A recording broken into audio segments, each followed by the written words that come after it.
Bienvenue à tous dans Doc à Doc, votre rendez-vous documentaire sur LCP.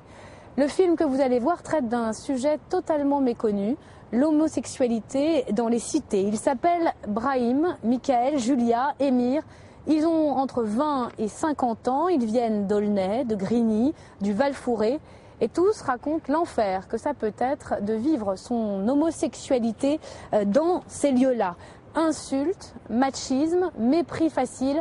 La banlieue rime souvent avec insécurité, sentiment d'abandon, chômage. Eh bien, c'est encore plus dur quand on est homosexuel. Vous allez le voir, c'est un film qui laisse la parole aux témoignages, qui prend le temps d'écouter ces récits de vie. Écoutez pour mieux répondre à ces questions. Alors, y a-t-il une homophobie spécifique à la banlieue française?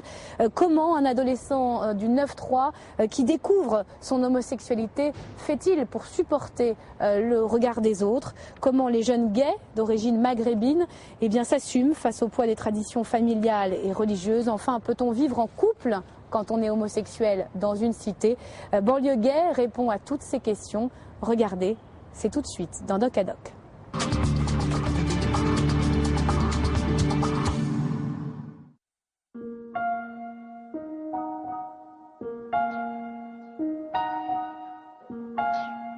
Tu es dans la cité, tu es un mec. Si tu veux faire du sport, fais du karaté ou des trucs comme ça. Si t'as le malheur de vouloir faire de la danse, sauf du hip-hop, sauf du hip-hop, t'es forcément une tarlouse ou un PD.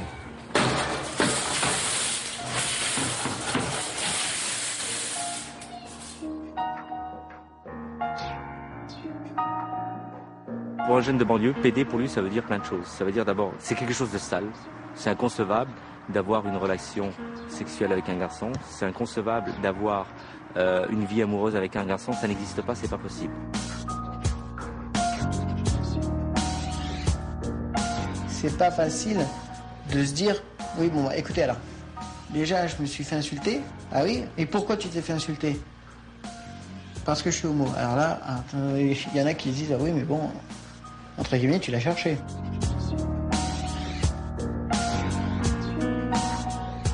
On peut être persécuté comme un noir peut être persécuté quand on l'agresse dans des propos racistes. Je pense, en gros, je suis sûre qu'on a aussi mal qu'un noir qui prend un propos raciste devant lui. Je suis sûre qu'on est aussi mal et les gens, je pense pas qu'ils comprennent ça.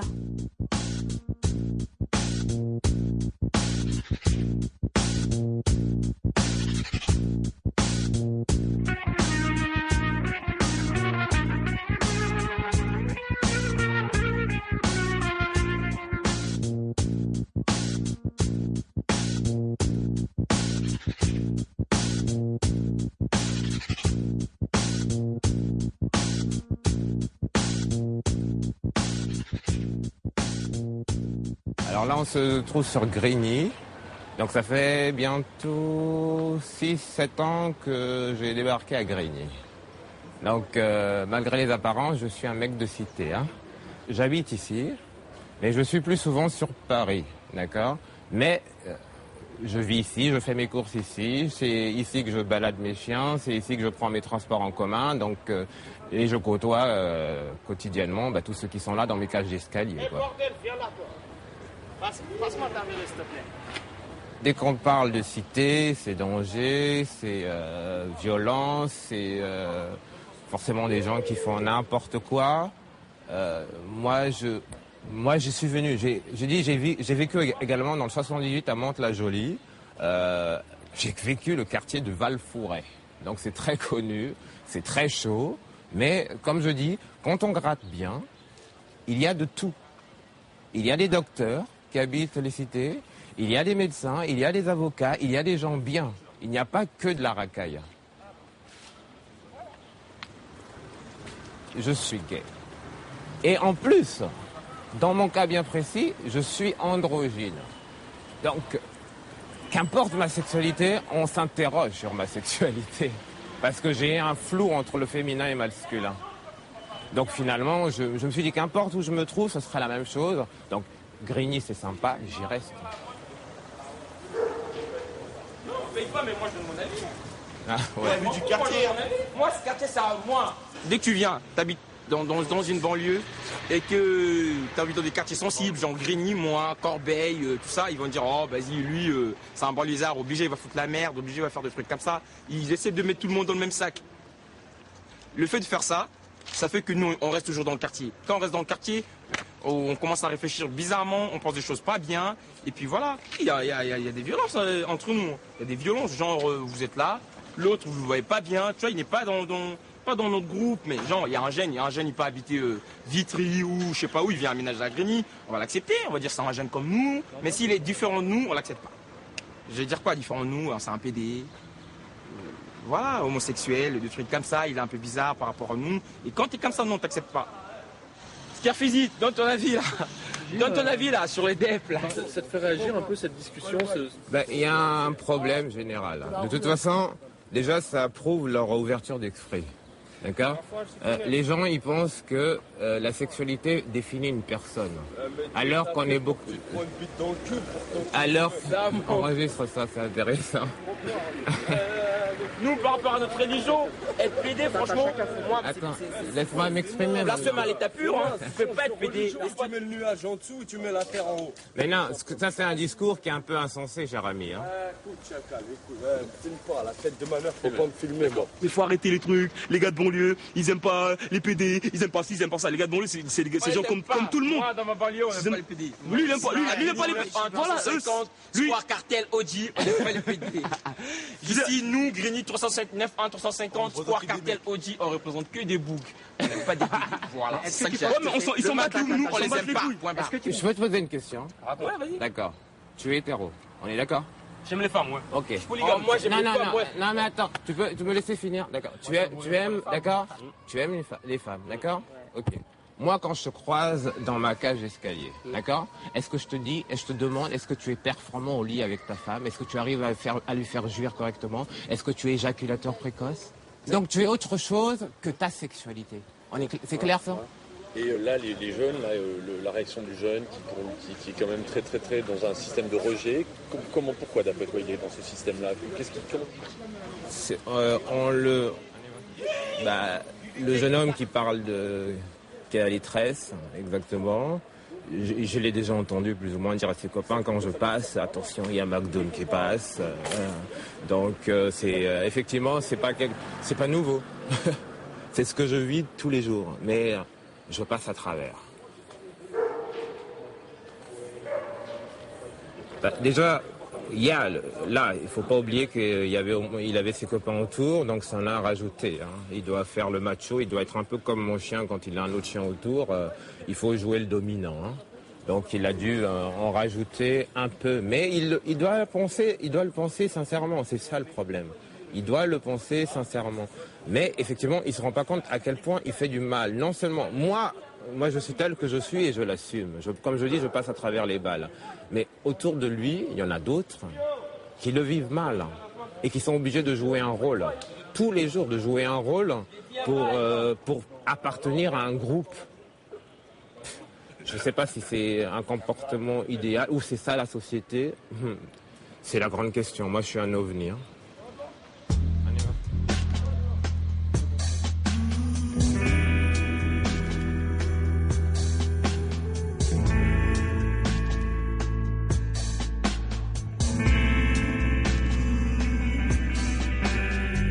Je suis Julia, j'ai 20 ans. Là, on est à Aulnay. On est dans les quartiers sud. J'ai toujours vécu à Aulnay depuis 20 ans. Aulnay, c'est partagé en deux parties. Aulnay Nord, Aulnay Sud, qui sont deux endroits très différents. Si on passe de l'autre côté, là-bas, où il y a la gare, nous allons tomber dans les quartiers nord d'Aulnay, où se trouvent les cités, où on tombe dans un autre monde. J'ai vécu dans Aulnay Nord, j'ai vécu dans Aulnay Sud. J'ai vécu deux vies différentes par rapport à dans le Nord et dans le Sud. Dans le Sud, c'est justement la campagne où les gens ils sont agréables, on peut discuter avec eux. Que dans le Nord, c'est pas la peine de parler parce que rien qu'au regard, on a compris qu'il faut pas aller voir la personne. On se dit toujours dans notre tête, en ayant vécu là-bas, que les cités, elles existent quand même dans la ville. Et on sait qu'il y a toujours un risque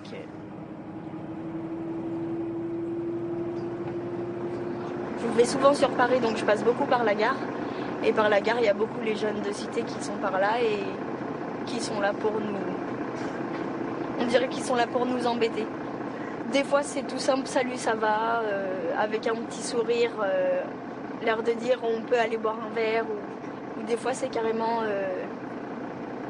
tu m'excites, viens là, toi, t'es bonne. C'est pas des façons de draguer. Je pense pas l'être différente des autres. Mon apparence, je pense pas qu'elle soit différente. Je pense que c'est parce que je suis une fille. Et une fille est un objet et l'objet, on s'en sert.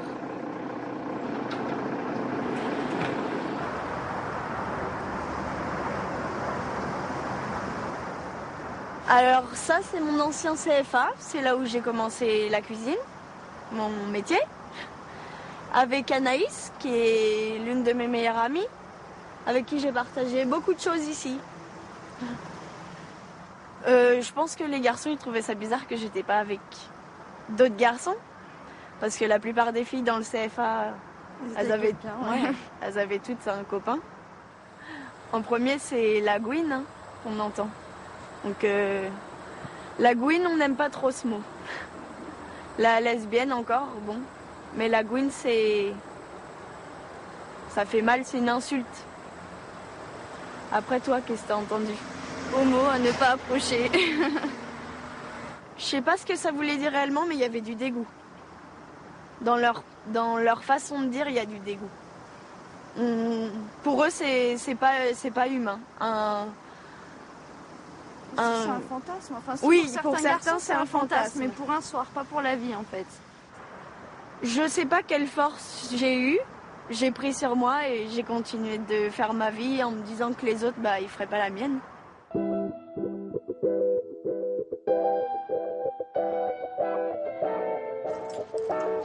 Je m'appelle Michael, j'ai 24 ans, je vis sur Évry-Courcouronnes. On va dire que moi j'habite dans un quartier, on va dire résidentiel, qui est quand même assez calme, mais comme il est proche d'une cité chaude, on va dire du 91, pour ça je me plains pas de mon quartier, mais bon, par exemple au niveau de la gare, je préfère faire un petit détour, quoi. C'est la gare d'Evry, c'est reconnu, ça craint un peu, donc c'est pas que pour mon homosexualité, mais c'est vrai que de temps en temps, quand j'ai des amis qui viennent chez moi, qui on va dire sont un petit peu plus justement identifiables que moi, c'est pour ça que je préfère toujours aller à cette gare à côté. Je suis formateur pour adultes, on va dire en insertion professionnelle. Je touche surtout des personnes qui sont issues de l'immigration, puisque il y a beaucoup de cours d'alphabétisation. Hein. J'entends souvent dans mes groupes justement dire PD. Donc c'est là que justement j'essaye toujours de faire entre guillemets un peu de pédagogie en les reprenant, en leur disant que non, c'était pas ça qu'il fallait dire, mais homosexuel.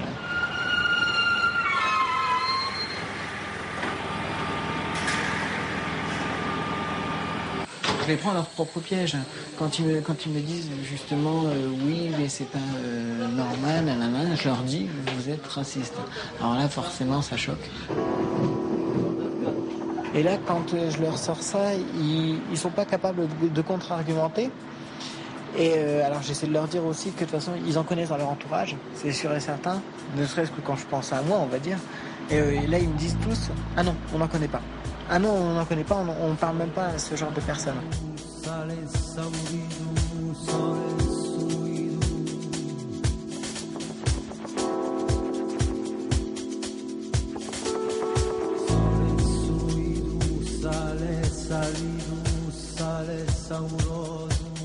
Alors moi je m'appelle Brahim, j'ai une formation d'éducateur spécialisé. On peut dire aujourd'hui que je travaille depuis 25 ans dans le milieu. J'ose pas trop le dire parce que ça me vieillit un peu, mais bon, c'est comme ça. Nous sommes donc à Sèvres, là on est sur un terrain de football, où j'ai eu l'occasion d'animer un grand nombre d'activités sportives avec les jeunes en situation difficile.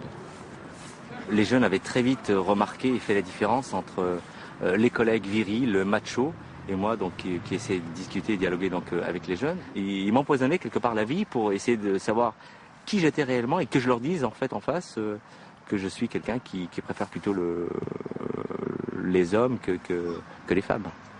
Empoisonner la vie, c'est de te traiter de pédé en riant, tout simplement. C'est la folle, c'est la dalpée, c'est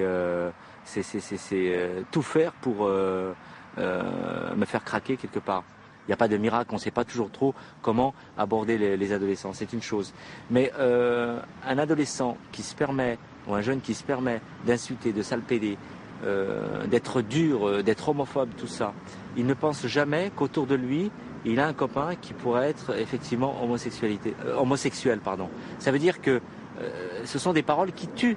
Alors imaginez-vous que des copains qui les entourent soient homo, jamais ils ne pourront s'épanouir comme il le faut, parce que le copain d'à côté pense le contraire. Et beaucoup de jeunes se posent des questions et finissent par se suicider malheureusement, parce que y a des mots qui tuent tout simplement. Quand j'habitais donc le quartier des 3000 à Aulnay-sous-Bois, on a l'impression d'être en fait même si le terme j'aime pas trop, clandestin. C'est-à-dire qu'on est là, on n'existe pas, on se cache tout le temps, on a peur de notre entourage, on ne sait jamais comment se positionner. On n'a pas de toute façon envie de vivre dans la ville où on se trouve, quelque part. Et le plus difficile encore, c'est quand on rentre dans la cellule familiale, c'est exactement pareil, puisque il faut tout le temps avoir une image qui n'est pas nous, quelque part. Quand je l'ai appris, à 24 ans, j'en ai 37, c'était un petit peu le choc, je l'avoue, c'est vrai. Pas le choc dans le sens où les homosexuels, il est homosexuel, non. C'est le fait qu'il n'ait pas pu me le dire ou nous le dire. C'était une forme de souffrance, en fait, en quelque sorte. J'avais de la peine pour lui, le fait qu'il puisse ne pas l'exprimer, qui nous, quand même, sommes plus ou moins plus évolués que nos parents, qui pouvaient comprendre. Mais à l'époque, il y avait tellement des tabous et je pense qu'il voulait quand même nous préserver de ça. Eh ben, on ne sait rien à cet âge-là. Donc la seule chose qu'on voit, c'est qu'on est différent des autres. Comment ça se fait que moi, je suis différent de mes copains? Comment ça se fait que moi, je suis différent de mes frères?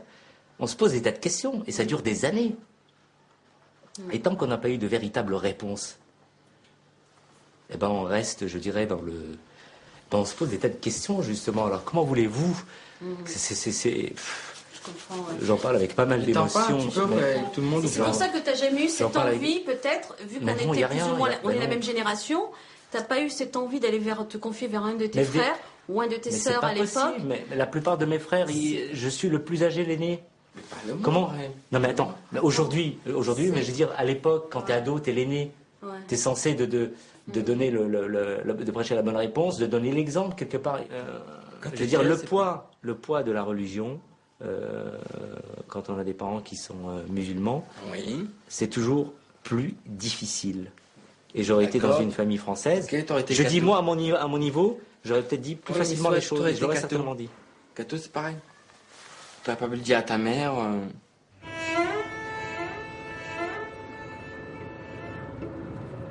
Au niveau de la famille, je savais que ça allait être très dur et déchirant. Parce que quand j'étais petit, je me souviens d'une phrase. Dans la famille, on est habitué aux phrases choc.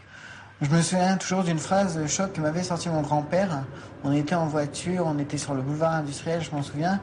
Il m'a dit, la seule chose que les Allemands ont fait de bien, c'est la chambre à gaz pour les homos. Alors forcément, votre grand-père qui vous dit ça et que vous savez qu'il va être au courant de votre homosexualité, vous vous dites, bon, elle est où la chambre à gaz la plus proche? Et quand je l'ai dit à ma mère, la réaction ne s'est pas fait attendre et là aussi une phrase choc. Ma mère m'a dit, tu peux peut-être me critiquer, mais moi je me suis pas fait enculer. Donc c'est vrai que quand vous avez votre mère qui vous dit ça, ça vous détruit. On aura beau dire tout ce qu'on veut. Moi, j'ai eu pendant longtemps un discours en disant oui, mais je m'en fous de ma mère. J'ai jamais été proche, mais malgré tout, ça fait mal. Alors, moi, j'ai une chance par rapport à certains, c'est qu'au niveau de ma famille, c'est le bins total. Mon père est décédé, il était maltraitant. Je suis quasiment pupille de la nation. Je suis pupille de la nation puisque j'ai grandi à la DAS. Mais je dis quasiment parce qu'on a l'impression que tous ceux qui sortent de la DAS sont des délinquants. Non, pas forcément. Il y en a qui deviennent autre chose. Et ma mère, elle est sortie de ma vie, elle est revenue beaucoup plus tard, mais elle n'a pas fait l'effort de me connaître. Donc, sur le point familial, j'ai peut-être cette chance. Je n'ai aucun problème, puisque qu'importe ce qu'ils pensent, qu'est-ce que j'en ai à faire? Bah là, je vous présente ma maman, que j'adore, que j'aime beaucoup, plus que tout au monde. Et ça a été quelqu'un qui a beaucoup accepté mon choix, qui a été là beaucoup pour m'aider, ainsi que mon papa. Et je les remercie beaucoup pour comment ils ont été avec moi. Et ce serait bien qu'il y ait beaucoup de parents qui puissent être comme ça. Quand elle m'en a parlé, je savais déjà, depuis longtemps. Je l'ai deviné déjà aux personnes qu'elle voyait, et puis aussi au fait qu'elle avait toujours un genre de recul par rapport aux garçons. Pas un recul physique, mais dans ses propos. C'était toujours très flou, très... Alors je lui posais souvent la question, t'as un petit copain? Et c'était toujours, elle répondait à côté. Elle répondait, il fait beau. Et là j'en ai parlé à son papa qui m'a dit, alors, ça fait quoi? Bah rien.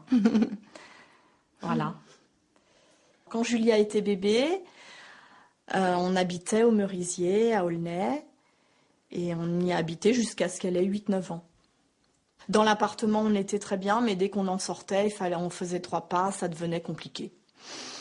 Voilà, on était sur le qui-vive. Notre fils s'était fait agresser en allant chercher le pain parce qu'il n'avait pas voulu répondre à 2 jeunes. Donc il est rentré à la maison en sang. Donc imaginons une fille homo dans un milieu aussi répréhensif. À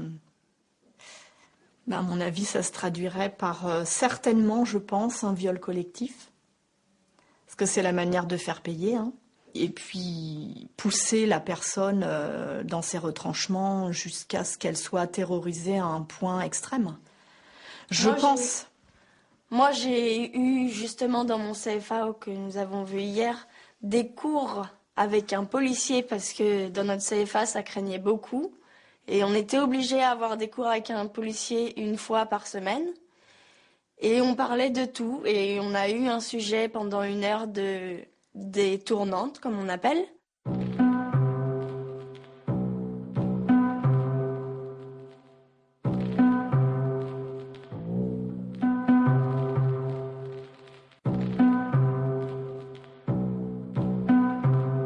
C'est Othello. Alors Othello, c'est un Basenji, il n'y en a pas beaucoup en France. C'est les chiens des pharaons, mais actuellement ils sont beaucoup plus utilisés par les pygmées. C'est-à-dire qu'ils les portent autour du cou, et une fois qu'ils ont chassé, l'animal va chercher le gibier. Je pense que la violence, elle vient un peu de tout. Il y a les problèmes d'emploi, il y a le problème de regard des autres. Effectivement, il y a plus de chômage dans la cité. Il y a le fait que comme on s'ennuie parce qu'on a moins d'argent, donc on fait plus de bêtises. On a beaucoup plus de temps pour préparer des conneries. Donc forcément, effectivement, la violence, elle est là, quoi. La violence, elle naît de tout ça, de toute cette oisivité. Pour eux, rien que la vie hétéro, c'est déjà pas facile. Donc va ajouter ces fameux gays qui s'entendent en plus très bien avec les filles et qui viennent tout perturber dans ce monde où la sexualité est déjà pas évidente à exprimer. Les gens sont frustrés et l'expriment par la violence. Que ce soit la violence physique avec leur propre partenaire ou que ce soit la violence verbale par rapport aux autres qui sont différents d'eux. J'ai même entendu dire dans le coin qu'il y en a effectivement qui a eu un message sur son portable d'un de ses copains. Il n'était pas déclaré homosexuel. Donc son copain lui a envoyé un message et quelqu'un d'autre l'a lu et il s'est quasiment fait violer entre guillemets, c'est-à-dire qu'on l'a forcé à faire une fellation. Donc ça c'est entendu et la personne me l'a dit. Donc quand on entend ça, effectivement, on s'interroge. On se pose des questions et ça effectivement ça fait mal et je me dis oui, peut-être que tel que je réagis, est-ce que finalement je ne me mets pas en danger, quoi.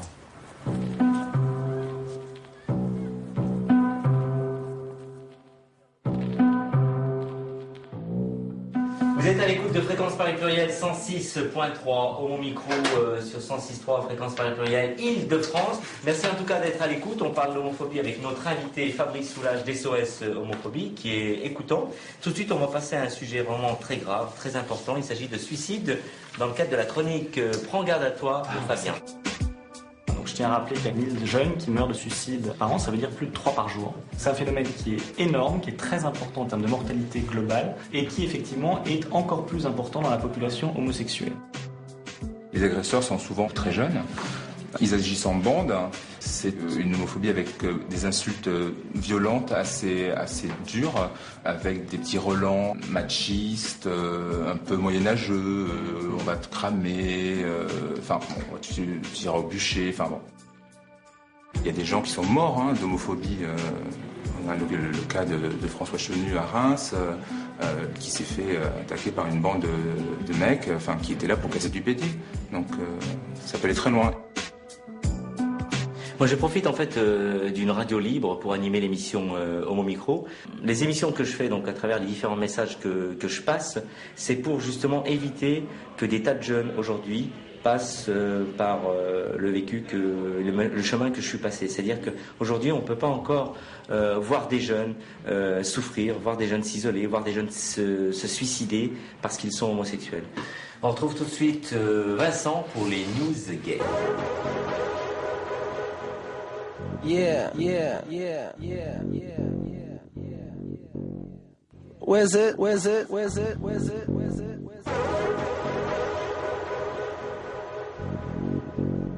Come back another time.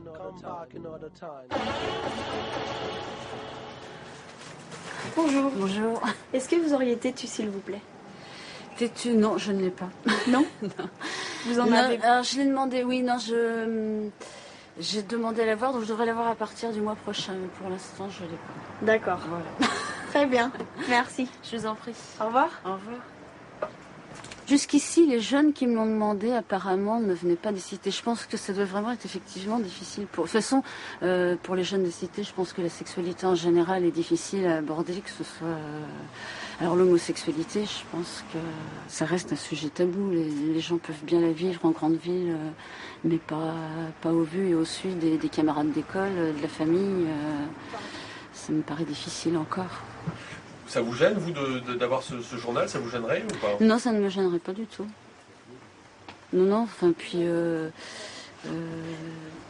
non, j'ai pas un regard du tout négatif sur un jeune qui vient me demander têtu, pas plus que sur un autre journal. De toute façon, j'ai pas apporté de jugement sur ce que les gens m'achètent, en général, et sur ces magazines-là en particulier, non plus, quoi.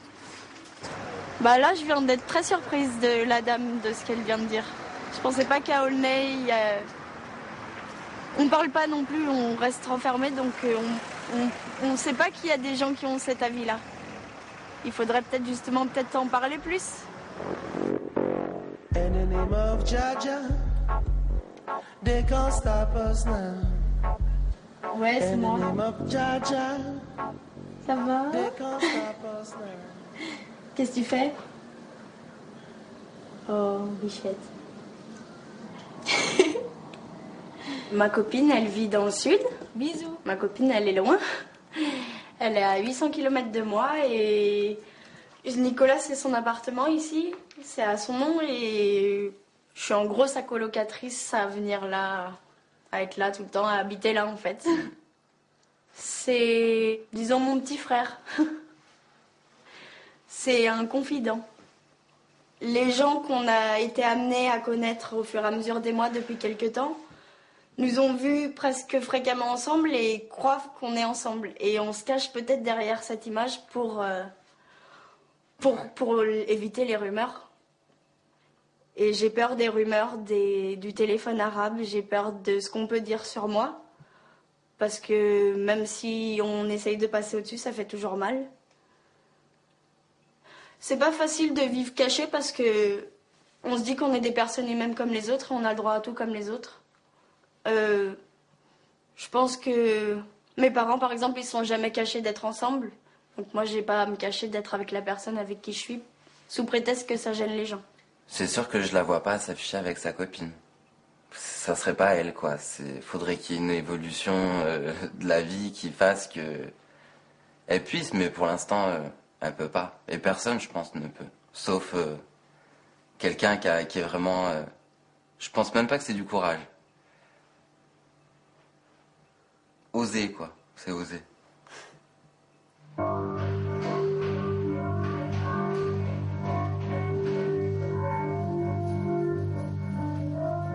Le fait d'être toujours clandestin dans sa vie sexuelle ou autre, fait qu'on passe à côté de beaucoup de choses, quoi. Et ça, forcément, tôt ou tard, on le vit mal, donc on est mal dans sa peau. Et je dis que tôt ou tard, on tombe dans la dépression si on n'est pas solidement construit, quoi.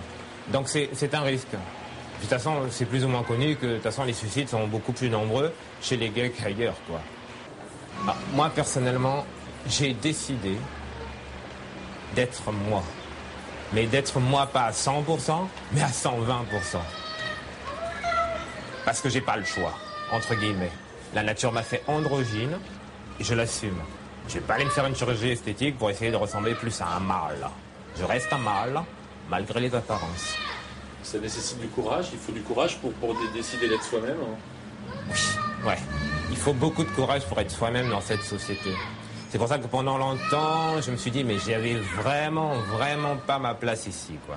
Vraiment pas ma place sur cette terre. Ni chez les hétéros, ni chez les gays, ni chez les Y. Ce qui me fait tenir, c'est simple. Je vais rentrer dans un truc encore plus personnel. J'ai eu une enfance, mais difficile. Très difficile. Et là, le fait d'en parler même, très difficile. J'avais le choix entre continuer à vivre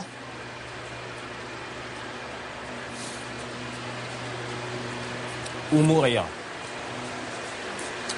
J'ai dit c'est simple. J'ai suffisamment souffert. Je veux partir sans souffrir. Même si c'est moi qui choisis le moment où je pars. Je veux partir sans souffrir. C'est pour ça que je ne me suis pas ouvert les veines aujourd'hui. Je suis là. Je sais que j'ai des choses à dire. Je sais que j'ai des choses à réaliser avant de partir.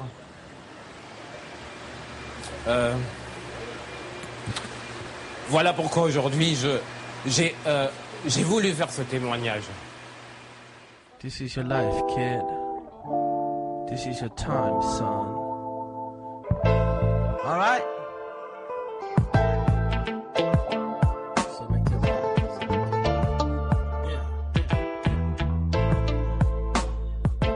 No one can take this away. Voilà, Jess, une petite noisette. Ça va, Tony? Ouais, très bien, et toi? Ça va, merci. Ouais. T'as réussi à jouer? Mais j'ai pas vraiment gagné aujourd'hui. Comme d'habitude, c'est souvent les outsiders qui arrivent et l'argent part en fumée. Et tu vas passer ce soir? Ouais, je pense que je vais passer. Ouais. Okay. Je vais faire deux ou trois courses et après je rentre. Ok? À plus. Hein. Ciao. Il est possible, la preuve, de trouver un petit oasis quelque part, que ce soit dans la banlieue ou à Paris et ailleurs. Ça arrive. Donc je le reconnais. J'ai dans l'Essonne un coin où je peux effectivement venir me reposer psychologiquement des agressions orales et du regard que je subis en permanence. La banlieue n'est pas que négatif. Et comme je le dis, je serais prêt à rester en banlieue. Je suis prêt à rester en banlieue. Si je pouvais recevoir facilement mes amis. Si mes amis viennent de la guerre jusqu'à chez moi et qu'ils ne sont pas agressés, il n'y a aucun problème, je reste en banlieue. Émir, franchement, c'est un gars, moi je tiens mon chapeau parce qu'il assume à fond, il ne se renferme pas dans sa communauté, il est ouvert vraiment à tout, c'est ça. Donc voilà, Émir, je pense que c'est un bonhomme, quoi, ce qu'il a fait là. Il a ramené la caméra et tout, là ça va parler un petit peu, et rien que le fait que les gens y parlent, voilà, ça fait déjà un pas en avant, quoi, c'est tout. Donc voilà, en tout cas, le café, je pense qu'il va être de plus en plus tolérant. Non, tu m'amènes le pari de surf. C'est du quoi? C'est du plat ou pas? Handicap, c'est du plat.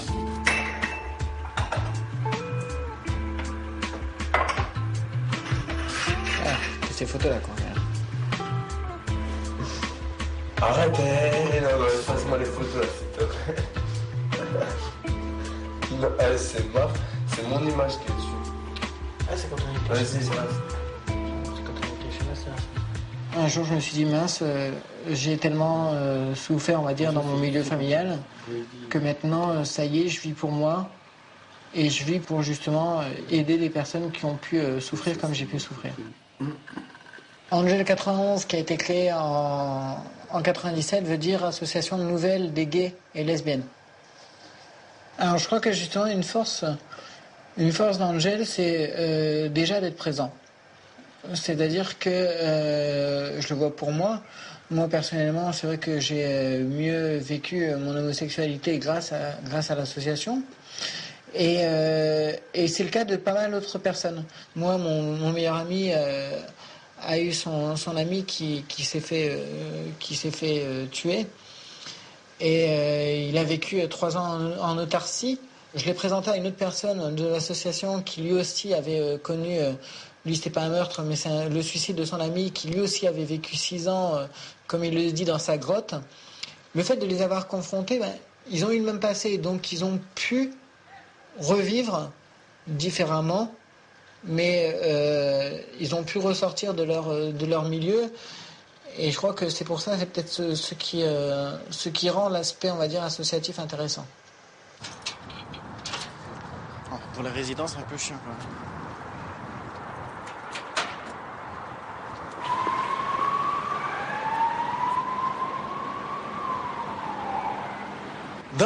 Dans les cités, on ne peut pas parler d'homosexualité.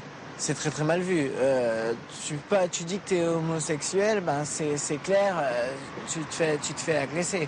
Il y a même pas photo. C'est rien que d'en parler, simplement de parler d'homosexualité sans parler de soi-même, je veux dire, c'est rien que d'en parler, même si tu parles pas de toi, mais que tu les défends, t'en es. Parce qu'ils connaissent pas, donc on a toujours peur de ce qu'on ne connaît pas aussi, quoi. On a toujours peur de ce qu'on connaît pas et forcément, ça intrigue et il y en a qui cherchent pas à comprendre forcément, alors c'est dans l'agressivité qu'ils trouvent les trucs, quoi.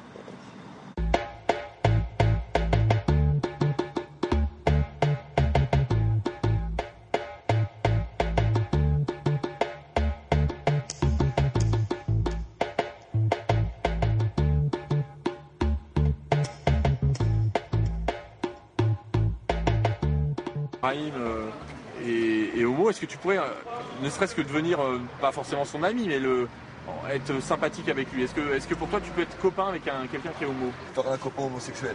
Ah, moi je parle pas avec lui. Un mec de la cité? Ah, c'est chaud, moi je parle pas avec lui. Je veux dire franchement, moi personnellement, je le rejetterais directement, quoi. Je peux pas. Mais alors moi j'ai l'air de quelqu'un de pas normal? Non, j'ai pas dit ça. J'ai pas dit que t'étais pas normal ou quoi. Maintenant, maintenant que tu me dis que t'es homo, pour moi t'es pas normal. Moi il y a 3 ans en arrière, moi c'était pareil, 3-4 ans. C'était pareil, maintenant j'ai grandi, j'ai mûri un peu, tout ça. Mais on a commencé à lire, on lit des bouquins, là, donc on s'ouvre l'esprit. Mais il y a 3-4 ans, le mec il vient et dit il est homosexuel, c'est comme si t'avais insulté presque. Tu dis vas-y, casse-toi, soit tu lui mets une droite, soit tu le frappes, juste pour faire montrer que t'es là, t'es pas homosexuel, t'as pas parlé avec un homosexuel.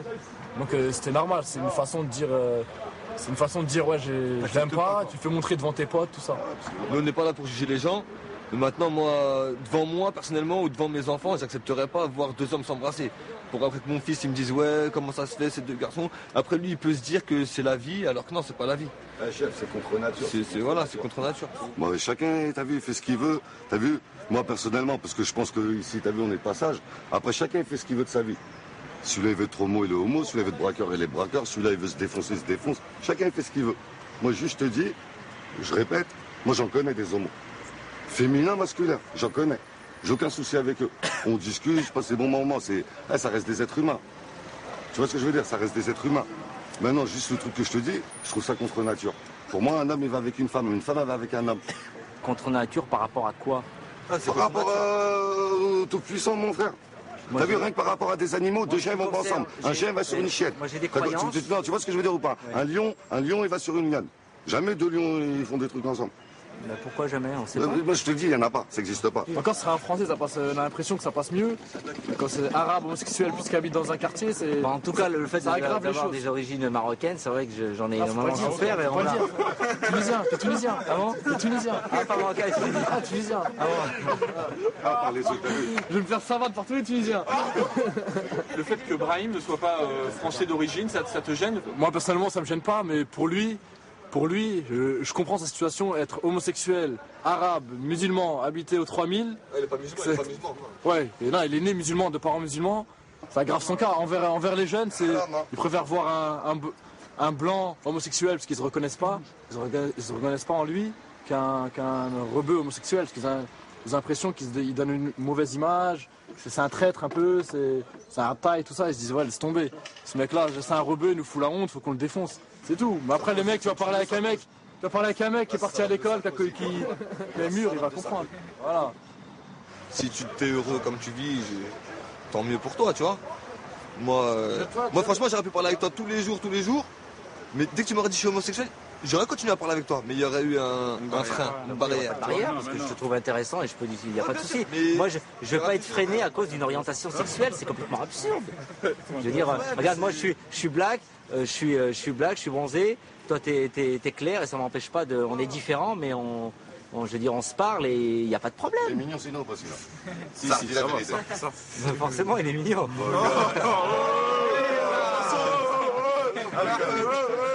La discussion qu'on a eue avec les jeunes, c'est fou, mais moi je trouve qu'elle a été dans l'ensemble vraiment très enrichissante.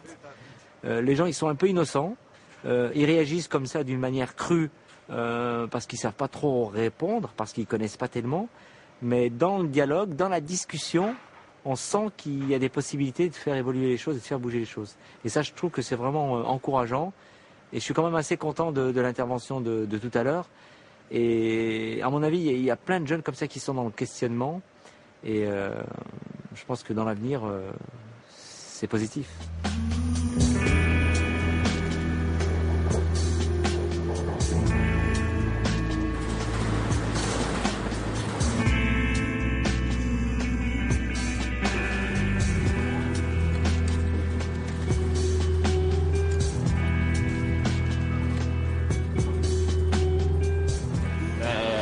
Là, on se trouve dans un cybercafé pas loin de Châtelet-Les Halles. C'est un endroit où je viens souvent pour tchatter avec tout le monde et notamment les gays. Alors, on va dire ce qu'il dit. Je suis beau gosse rebeu et je cherche rebeu only. On dit dans les cités, il n'y a pas de gay. Pourtant, là... Voilà, je suis assis là. C'est écrit noir sur blanc. Île-de-France 93. Il s'appelle Mohamed. Il a 24 ans. Et il est rebeu. C'est vrai que c'est quand même une vitrine pour donner notre image d'eux. Parce que quand on tombe sur, je sais pas moi, Ismaël qui cherche une belle rencontre... une main caressante, tout ça c'est de la tendresse qu'il exprime. Et ça, il ne va pas l'exprimer dans sa cité.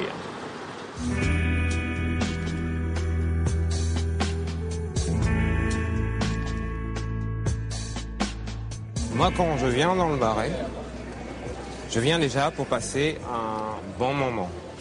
Je veux venir me poser et être posé par rapport au regard des gens. Je viens éventuellement dans le hasard. S'il y a une belle rencontre, je ne vais pas la refuser. Mais je préférais faire cette belle rencontre au RER de Grigny. Bonjour. Bonjour. Ça va bien? Ça va, et vous-même? Je vais juste essayer le chapeau que je vous ai réservé la dernière fois. C'est du 59 comme d'habitude. C'est ça. Voilà. Monsieur. Donc on va essayer. Juste regarder. Si vous admirez. Alors, une chose est sûre, que je me trouve dans le Marais ou dans le 9-1, je suis moi-même. Je suis tel que vous me voyez aujourd'hui. Je ne suis pas comédien, moi. Je ne joue pas la comédie. Je suis acteur, oui, mais acteur de ma vie. Il y en a qui viennent ici, qui, eux, c'est complètement une transformation. On passe du noir au blanc. C'est-à-dire que tout à l'heure, je suis sorti du métro, il y en a qui font la même chose. Ils viennent en métro avec leur sac. Ils viennent de la banlieue habillés en survêtement ou en tenue racaille. Et dès qu'ils ont traversé le Marais, on les reconnaît plus. C'est plus les mêmes. Ils s'habillent différemment, ils démarchent différemment, ils regardent les gens différemment. Ça fait qu'effectivement, ils ont des comportements extrêmes. C'est-à-dire qu'on veut vivre au maximum sur la courte durée, puisqu'on ne reste pas longtemps dans le Marais. Il faut retourner dans la banlieue.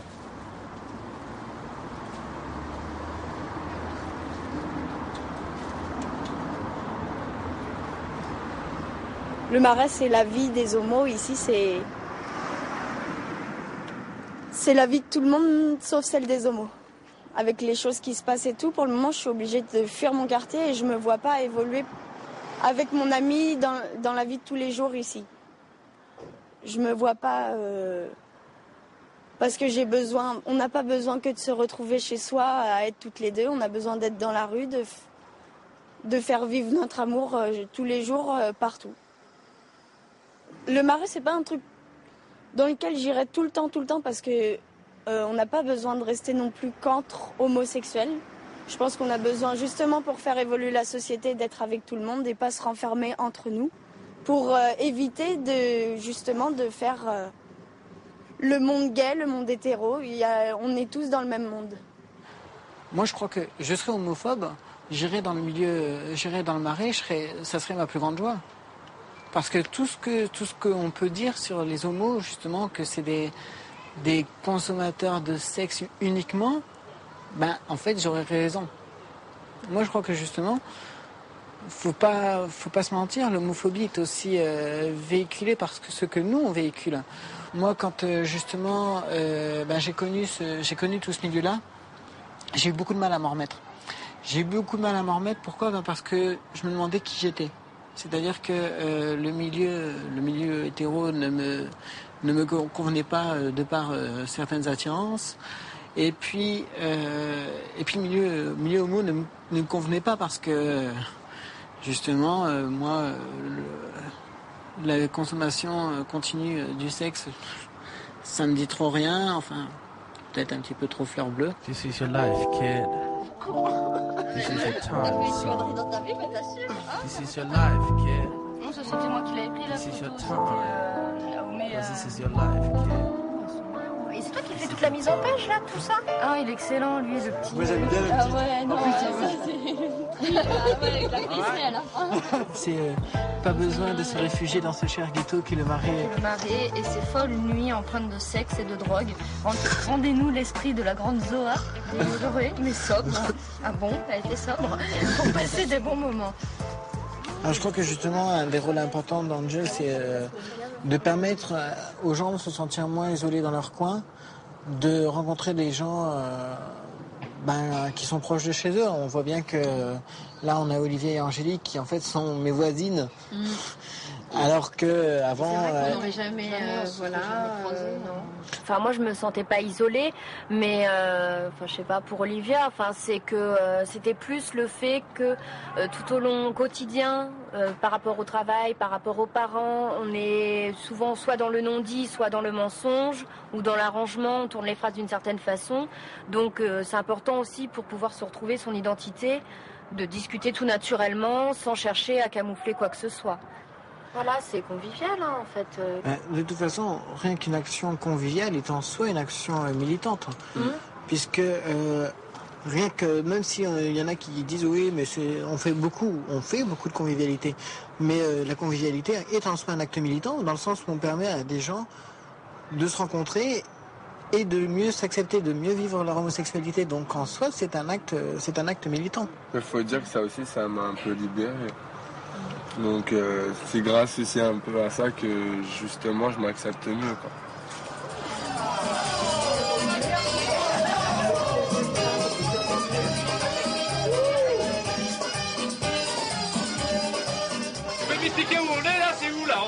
réfléchir, on est où là en fait? Et ben là, on est à Fontainebleau, donc dans le seul bar gay friendly de la région de la banlieue sud.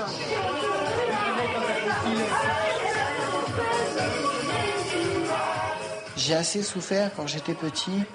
Maintenant, je vis pour moi. Et quand on dit vivre pour soi, c'est s'accepter comme on est.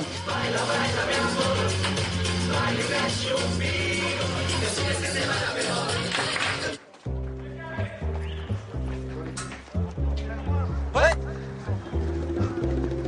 Ouais. Ouais. Au retour. Ça va jouer vite les gars, ça va jouer très très vite. Hein.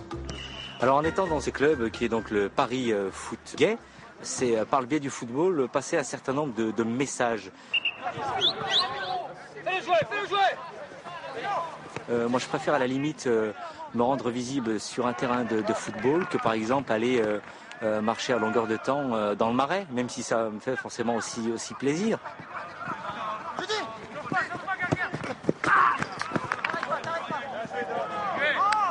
Ils sont deux là.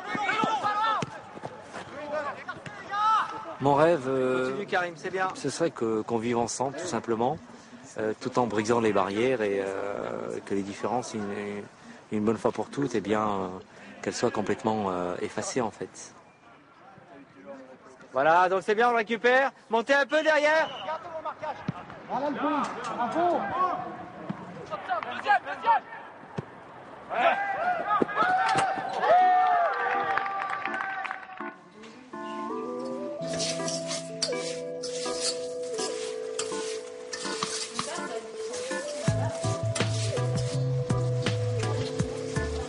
Julia, sinon tu fais quoi à manger? Des canards caramélisés, avec du riz. Ah bah voilà, on savait pas qu'il y avait du riz. J'ai pas besoin de faire la fête pour me retrouver avec mes amis. Vous avez un dessert? On discute et on est au calme et on n'entend pas le brouhaha de la musique derrière nous. Et c'est pas forcément des gens qui sont homosexuels et on se retrouve entre amis et c'est important. Non, s'il te plaît. Ah, Christelle.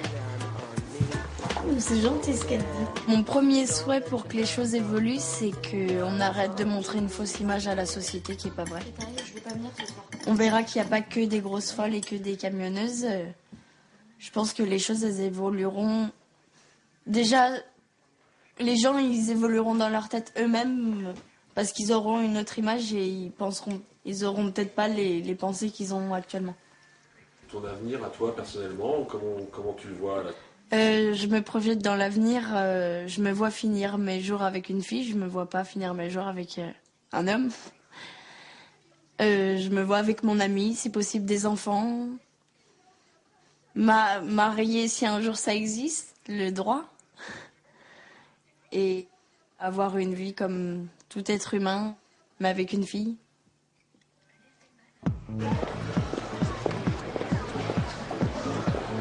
Des fois, pour faire un régime, il y en a qui ont juste besoin de se confier, de leur mal de vivre, et toc, ils perdent du poids. Tu vois ce que je veux dire? Ouais, je vois. Donc il y a un conseil. Tout le monde peut donner des comprimés. Allez, avale. Hein. Faut prendre l'argent ou pas? Bah, bonne santé. À la tienne. À l'amitié. À l'amitié, ça. Innamoramento. Mais non, en fait, t'as 3 boutons derrière. Ah, d'accord. Franchement, moi, il faut que tout soit prêt et après je porte, là, tu vois. En fait, t'as 3 boutons derrière. Ouais. Tu peux régler donc ce que tu vas écrire dans ce message. Ouais. Donc, c'est comme un texto ABCD, tu bloques avec un tir. Alors, écris free. F-R-I-I. Free, libre. Libre jusqu'au bout.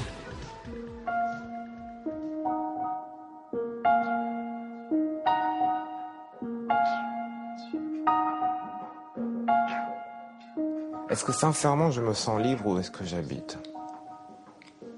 Non, je suis pas tout à fait libre. Je suis quand même prisonnier. Mais je suis le prisonnier le plus libre de Grigny.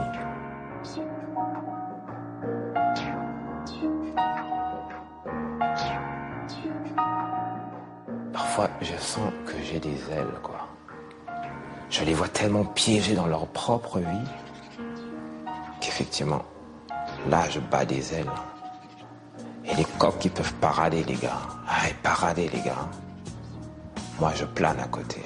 Je plane.